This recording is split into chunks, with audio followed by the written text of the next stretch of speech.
Welcome to an episode of Pizza and Politics on News 12. I'm joined here by mayoral candidate Shaun Donovan in person, socially distanced. We're both vaccinated, right, which is great. Absolutely. And sharing a slice of pizza.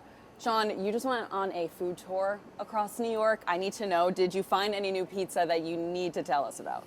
Well, this was not a pizza day Okay. that we did. I'm going to have to go back and do a 5-borough food tour just of pizza, I think, to do it justice. But You should. we had an amazing day. Started with bodega breakfast in the Bronx. Yeah. Went to a bakery for a little morning snack in Upper Manhattan. Went to the largest Greek grocery store in the country in Astoria, Titan Foods. Wow. Then we went to an incredible community kitchen called Collective Fare in Brownsville. They actually were a partner of mine when I started a food program that fed 40,000 people across the city a year ago when COVID hit. And I got to say, Latoya Metters, who started it, is just a force of nature. She's amazing. So if you ever get out to Brownsville, you should do that. And then we ended, I put on my boots, got my fingernails, my hands dirty, digging in the dirt at the biggest farm in New York. I don't know, most New Yorkers don't know this. Staten Island, Snug Harbor, has the biggest farm in New York. And they have amazing programs to teach young people about growing things. They have a CSA that's available for folks for fresh food in the neighborhood. So it's just a reminder of how amazing New York is. It's also a reminder that food is so central to who we are as New Yorkers, Right. what makes New York special. It's also a reminder of how many people are struggling through this past year. So many people still don't know how they're going to put food on the table in New York because of COVID. So you've been on the trail for months now. What have you learned? What's the biggest takeaway that you've gathered from your weeks on the campaign trail? Well, it depends what you mean by on the trail. There's on the trail and Zoom, and I got to say, it feels so great to be out here with you. I know, it's like, such a nice change on a beautiful spring day. To actually see your facial expressions for Right. real rather than a mask. And, I have teeth, I swear. yeah, exactly. So that's what I would say is, especially as the city's opening back up, just to be reminded of the incredible diversity of New York, the spirit of New Yorkers has been amazing. And I really missed it through the winter, when it was cold outside Right. and everything was on Zoom. It's been wonderful to get back out on the trail and really have a chance to talk to New Yorkers. Right. So obviously we're digging into some pizza, but I also want to dig into some issues too. Okay. I know. But housing is your bread and butter. You Yeah. worked under the Obama administration. You worked for former Mayor Michael Bloomberg. And you've made the argument many times that housing is the key to unlocking equality in New York City. Where do we go from here? If you're elected mayor, what is the number one housing priority on your mind? Well, number one has to be keeping people in their homes. I mean, we're literally on the verge of the worst eviction crisis the city has ever seen. We still have 500,000 New Yorkers that are out of work. And so the first thing has to be a mayor who can actually go to work side by side with President Biden and Secretary Marcia Fudge at HUD. There's tens of billions of dollars of housing assistance that's been passed by Congress in the last few months, but it's not going to help unless it really gets to people on the ground. And that's the experience I have, is knowing how to work with nonprofit groups and others to ensure that the people who really need the help can get it. And that's going to be job one, because if homelessness is already higher than it's been in this city since the Depression. We can't have more folks sleeping on our streets. We can't have more folks in shelter. And you think about all the young kids, what they've been through. We have more homeless kids right now than more than 10% of our kids are homeless. And we can't let that problem get worse, and we have to fix it. So that's going to be job one. And I really do have the experience that nobody else does. Let's just be straight about public housing. It is the single most important affordable housing resource we have in this city. More people live in public housing in New York than live in Atlanta, Georgia. And yet we've never had a mayor who really treats it that way. And I would change that. I would be the first mayor ever to bring public housing right into the center of my housing plan. I would create a deputy mayor position that had every single part of housing under them, so we could make sure all of our tools and resources were helping public housing. I would make sure that we actually got the $40 billion that we need. Nobody else in this race really understands or has a clear plan of how to do that. I made the biggest commitment of city funding, $2 billion of capital every year. But I'm also the only one who's actually fixed public housing. I worked with the best mayors around the country, gave them the tools, really helped them make sure we took housing that was worse than NYCHA and made it a model for the nation. We could do that here with the right leadership, and it really takes someone who understands that we can't manage it the way we think about this. When right now you got a leak in your shower, by the time it gets fixed, if it ever gets fixed, it's turned into mold that causes your child asthma. It's broken through the ceiling downstairs and created a much bigger problem for many families. Because 15 different people have to sign off on fixing it all the way down to 250 Broadway in Manhattan, NYCHA headquarters. That has to change. We need someone who actually understands how to make government work better. And I would do that by giving what we call site-based management. A tenant in public housing who's having a problem, walk downstairs to the office, the person you look in the eye, you tell them about the problem, they can look you back in the eye and say, I have the authority, I have the money, and I have the tools to fix it. Just I don't like your have to go regular ask anyone. super. Exactly. It works in other kinds of housing. Why can't we make it work in public housing? I could make that work. I'd get the money, but I'd also really fix the nuts and bolts of how NYCHA works. And that's why we don't need a rookie as mayor right now. We need someone who's actually done this again and again. Okay. It's interesting that you mentioned your relationship between what would be city and federal. Why do you think that experience makes you the best candidate for mayor? Well, in normal times, it's really important. Most New Yorkers don't even know this. New York sends $23 billion more to Washington each year than we get back in help. That's crazy. We need a mayor who can end that and actually get us the help we need in our time of need. But I think, even more importantly, actually, this is kind of a New Deal moment. We've just seen $2 trillion in relief passed by Congress. We've got another $2 trillion of infrastructure funding that could come. Think about the state of our subways. Think about the state of our roads. I was just at public housing, Pelham Parkway houses here in the Bronx, and the sidewalks, they've had a boiler sitting outside, breaking down over and over again, a temporary boiler for 14 years. What's the definition of a temporary boiler when it's been there for 14 years? And not to mention the mold I saw growing in them.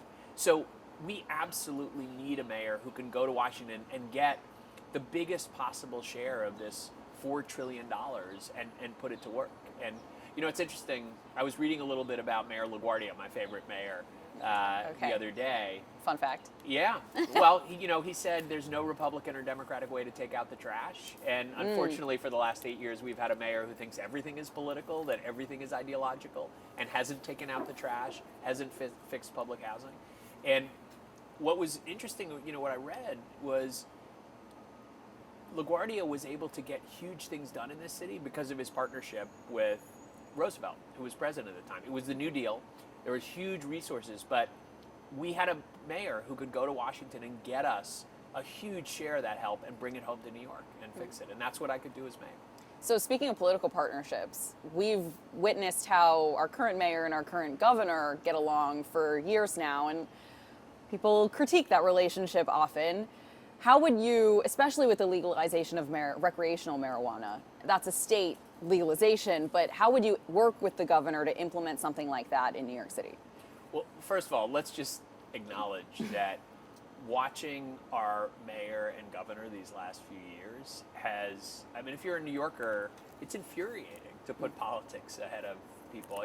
Folks like to joke it's like watching two toddlers in a sandbox. People have said that. I have two boys. They're 21 and 19 now, but I spent a lot of time with them when they were playing in the sandbox together. Right. If they'd ever behaved like that in the sandbox together, they would have been in huge trouble. I think it's an insult to toddlers everywhere. Maybe to sandbox culture. Exactly.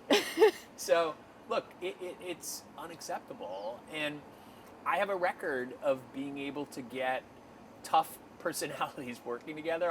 I'll tell you a funny story. When, after Sandy had hit, I was up here at City Hall, actually, working with the Bloomberg administration to try to very early on fix the challenges and the damage that had been done. And I got a call on my cell phone from President Obama And he said, Shaun, I have this idea. I want to create this Sandy task force to bring together every part of the federal government to make us work together better and to really coordinate with folks on the ground. I talked it through with him a little bit, told me he wanted me to lead it. And I said, so let me get this straight. You want me to make sure that Andrew Cuomo, Bill de Blasio, Mike Bloomberg, and Chris Christie are working well together? That's what you're asking me to do? And he said, yeah, Shaun, you know why you're going to be able to do it? Because you speak New York.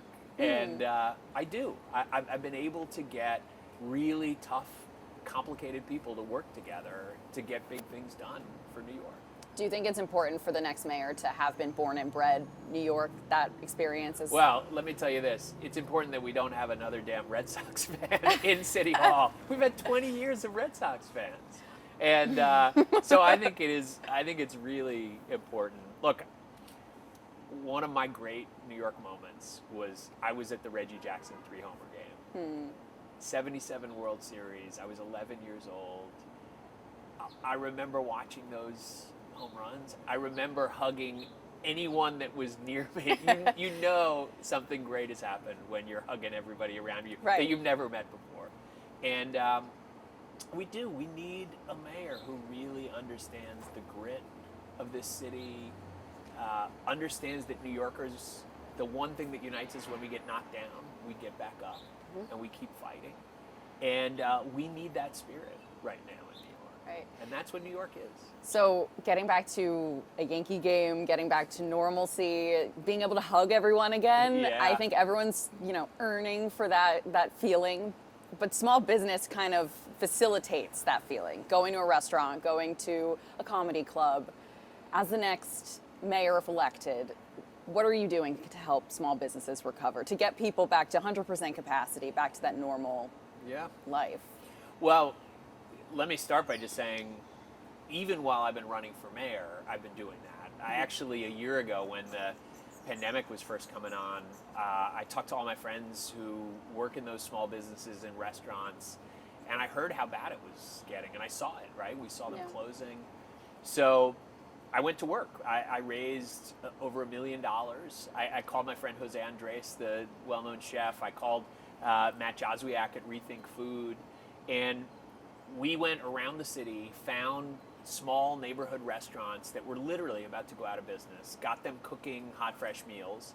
And then, because we knew that it didn't make sense, you saw it, right? 4-hour lines at soup kitchens in the South Bronx and other parts of the city. So what we did is we developed an app and made sure that people could order these meals directly on their phones, have them delivered to their home, right to their front door, so they didn't have to go wait in line for 4 hours, maybe get COVID. They could pick them up at restaurants if that was easier for them. And those are the kinds of innovative solutions we need that not only feed people, but actually get those small businesses going again. And with the right solutions, with the right leadership, we could get a lot more money from Washington. We could get it directly to those businesses. The other thing I would say, though, too, is we got to send a message to every New Yorker that as it's safer, we are reopening, that we are back, that we're going to be fun again. And comedy clubs, right? I have a friend who's opened a comedy club on subways every Friday night, and we need more of those ideas. What I would do as mayor, I would take every one of our vacant storefronts. Let's fill them with performances and music, pop-up restaurants. Let's take our public spaces. We're doing this interview outside. Let's, as the weather's getting better, let's celebrate in our streets and show every New Yorker that's here, every New Yorker that's left, everyone around the world, our tourists that are dying to get out of their Zoom boxes and come to New York. Let's show them how much fun we are, that New York is New York again, right? And that's what we need a mayor to be able to do, who has the real experience to solve the hardest problems, but also loves the city in a way that really sends a message. It's interesting. I'm a little older than you. I don't know if you remember the I Love New York campaign. Of when course. I was a kid growing up was so powerful. It's still iconic. People buying T-shirts. Exactly. Yeah. We need a new I Love New York campaign at this moment. And that's the kind of mayor I would be, to make sure every New Yorker feels like this is the greatest city in the world again. Right. Part of that, too, is making sure that our youngest New Yorkers are taken care of. in our public school system. I know education is a huge issue that you want to tackle on your platform. Absolutely. You have kids that grew up here. What is the next step for public education in New York City? Well, look, we have to get our schools open and open safely, and we're starting to do that, but it's taken far too long.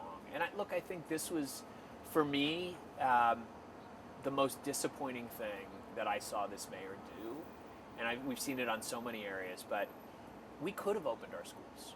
I know, I've been talking to teachers and parents, to principals. They'll all say, we knew how to do this, right? Look at this. We're sitting outside. We could have opened classrooms outdoors. We could have turned our communities into classrooms, whether it's our libraries, the gyms at our YMCAs. There were so many opportunities to be creative, to find ways to get schools open, but we needed a mayor who really understands how to get stuff done. Like I said earlier, Fiorello LaGuardia said there's no Republican or Democratic way to take out the trash. We need a mayor who really rolls up their sleeves and gets to work and really likes the work of making government work, not makes everything ideological or political. So you think that 100% kids should be back in the classroom? Look, it's always going to be up to parents, and that is how it should be. As a parent, that's a decision I want for my own. But we have to make sure every parent feels like it's going to be safe and that it is safe, and that we're putting all the things in place that are necessary. We also, President Obama used to say to us, we can't let a crisis go to waste. And look what we've learned this past year. Technology, access to the internet, is the basic infrastructure of the 21st century. So we need to use this as a moment where we say, hey, let's get every kid a device. Let's get into every single school and wire them. Let's make sure everybody has the opportunity at home to get affordable broadband, right? Those kinds of things are the big things that we need to be doing, not just in our schools, but in all of our neighborhoods as well. Right. So parents making sure, feeling that their kids are safe at school is one thing, but also in the street is another thing. Absolutely. Police reform is on the top of everybody's mind. How would you work to make the relationship between the community and the NYPD better if you were elected? Well, the first thing I would say is, again, I really do have unique experience here. Lots of candidates talk about this, but they've never actually done work on it. And I'm somebody who was part of President Obama's 21st Century Policing Task Force. I actually made the decision as budget director to stop giving surplus military equipment to police forces around the country. The militarization of police has been one of the problems in terms of creating those tensions you're talking about with communities. But I also worked with mayors and the best police chiefs around the country to both create real safety and respect. And I think what that's going to take is changing the culture and the relationship. I'm one of those people who believes that we ought to have police officers live in our city. When I was housing commissioner, every one of my employees had to live in the city. Right. And if we do that with police officers, I think it's really going to bring police closer to their communities and create a bridge. The other thing I would say, and we've seen violent crime rising, we should stop asking the police to, whether it's put up barricades on our open streets and be traffic cops, we should stop asking them to get involved in mental health counseling for the homeless, and we should really focus them on guns and violent crime. This is what I hear from New Yorkers all over the city. I ride the subway everywhere. Folks are concerned about violent crime, and so we need to focus the police on that. Last thing I would just say is guns. Guns are a huge problem, and the truth is people aren't buying them here. We have some of the best gun laws in the world. The problem is they're bringing them in from other states. And so if you're really going to solve that problem, you need to have the relationships that I do with Attorney General Merrick Garland, with all the senior folks at the Justice Department, but also with other mayors and governors around the country, where you can say, look, if we've got rogue gun dealers in Pennsylvania or in other states, we need to bring a group together through the relationships that I have and stop those guns coming into flooding our communities. And that's a huge part of the problem as well. Right. Speaking a little bit about just voters in general. So you turn on your TV and we see your face. Ads running constantly, and a lot of them. But we haven't seen that necessarily pan out in recent polling. Do you feel like there's time to turn that around? How do you take that metric? Well, everything we see is that this is a wide open race. And look, I hear it all the time. This has been a crazy year. Folks are focused on paying the rent and putting food on the table. They're just beginning to focus in on the race. And what I would also say is look at history here. Races, all of our recent mayoral races have been decided late in the last month. And really voters, as they start to focus in, what I'm hearing more and more all around the city is voters want two things. They want change. They really don't want the political status quo. And I'm one of the few major candidates who really doesn't represent the current political status quo. I would be a real change from Bill de Blasio. But at the same time, voters also want experience. 75% of New Yorkers say government experience is really important to them right now.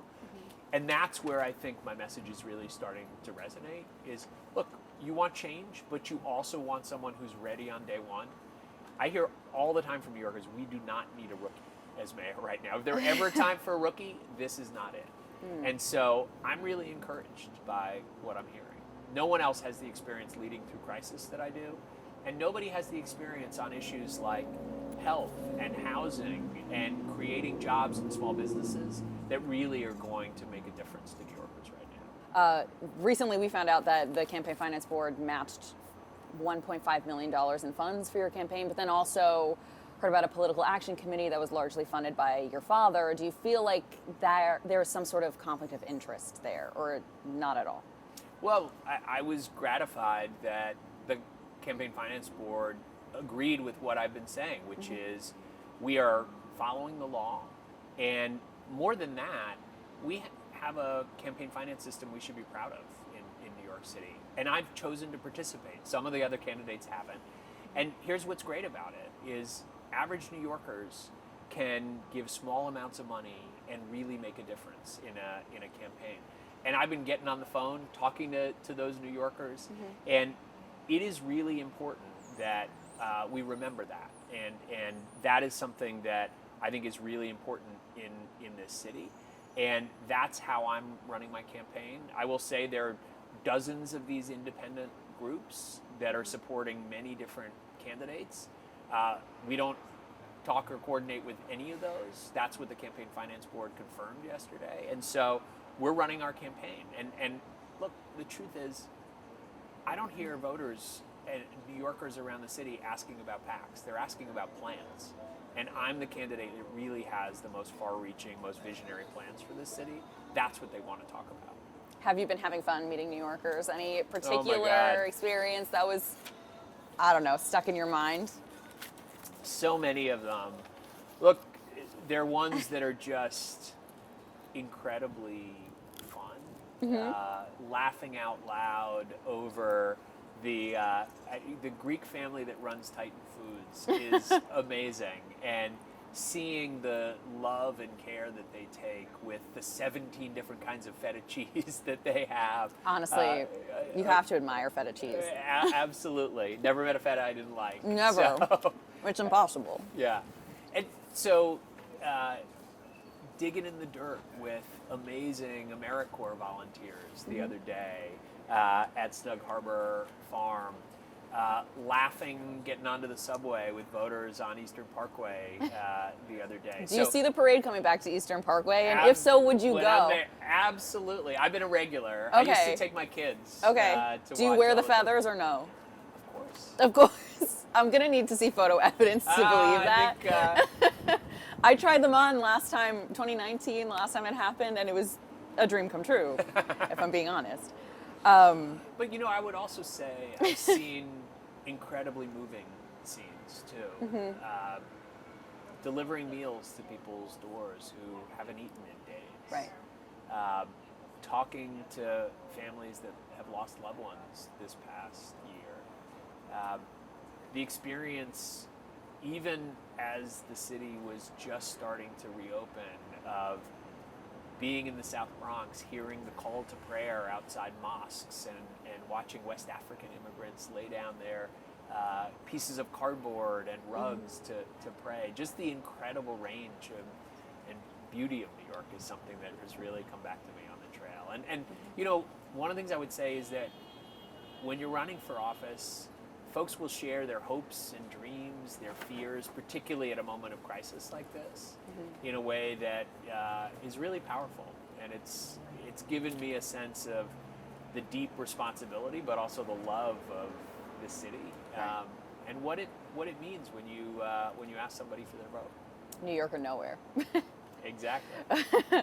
Okay, so I do have some lightning round questions, or we like to call them a quick slice. I know. But you can answer with yes, no, or one word, whatever you're feeling. So closing Rikers, for or against? Yes, close it. I'm for it. Close it. Your number one promise, first thing you want to do if getting elected? The very first thing I would do is fill our streets and our storefronts with artists and performers, really send a message to all New Yorkers and to the world that New York is New York again. Okay. One word you would hope New Yorkers describe your first term as mayor after it could be over? Best damn mayor ever. Perfect. Okay. So would you rather keep, restrict, or get rid of outdoor dining, open storefronts, open streets? We're eating outside right now, so. Keep. Keep? Absolutely. Awesome. Your second choice for mayor? Can I vote for you? I mean, Then you get one write-in. You do get a write-in. Okay, fair. I'm running for mayor now, I guess. Your favorite baseball team? Well, the Yankees, of Obviously. course. 77 World Series. Reggie Jackson 3-homer game. Amazing. I was a fan for life. So you're going on a picnic in New York. Which park are you going to? Well, you know, I am married to a landscape architect who helped design Brooklyn Bridge Park. So I think I'd be in big trouble if I didn't say Brooklyn Biased. Bridge Park. It's a beautiful park, to be fair. It is a beautiful park. But we have so many beautiful parks. You know, the Bronx is the borough of parks. Brooklyn has so many, Prospect Park and so many others. And look, my older son was a soccer player. I think I've been to just about every park in Amazing. New York standing on the sideline. So if you're not campaigning, what are you doing? You mentioned soccer. Eating. Cuisine? Favorite cuisine? Italian. Okay. But I bike a lot too. I have the scars to prove. I learned to ride a bike on In New York. New York City streets. So say you had every voter in New York City sitting at this table enjoying a slice of pizza with us. That's a big pizza. It's a huge pizza. Maybe 8.5 million slices. Everyone eats two slices, so we have the large 8 slices. We have the extra large, which is the 8 million slices. The 8 million slices, yeah. So maybe it's a Neapolitan. I don't know. But what would you tell them? You're asking them to trust you with their vote. How would they do that? Why should they do that? I would say 2 things. Nobody loves this city the way I do. My dad's an immigrant who grew up in Costa Rica and Lima, Peru, came to this city and found opportunity. But I became a public servant because I saw so many New Yorkers suffering, homelessness exploding on our streets, communities in the Bronx and in Brooklyn literally crumbling to the ground. And so I went to work 30 years ago fixing that crisis. In crisis after crisis, President Obama, Vice President Biden turned to me. Whether it was the work I did in the wake of 9/11 to fix housing in this city, whether it's the work I did when we had the worst housing crisis of our lifetimes. President Obama asked me to be housing secretary. When Sandy hit our shores, I led the entire federal recovery effort. And then I guess because no good deed goes unpunished, President Obama asked me to lead the $4 trillion federal budget. And just weeks later, Ebola hit, and then Zika. And I went to work side by side with Dr. Fauci, with President Obama, with then Vice President Biden, making sure that an emerging global health threat didn't become a pandemic that cost tens of thousands of New Yorkers their lives. So if New Yorkers really want someone who knows how to get us out of this crisis, who's done it again and again, then I'm the only one that they should choose for mayor. Okay. Thank you so much for sharing a slice with us and for giving us your insight on what New Yorkers can expect if they want to share a slice of New York with you for the next few years. Delicious pizza, almost as good as the conversation. So thank you. Thank you.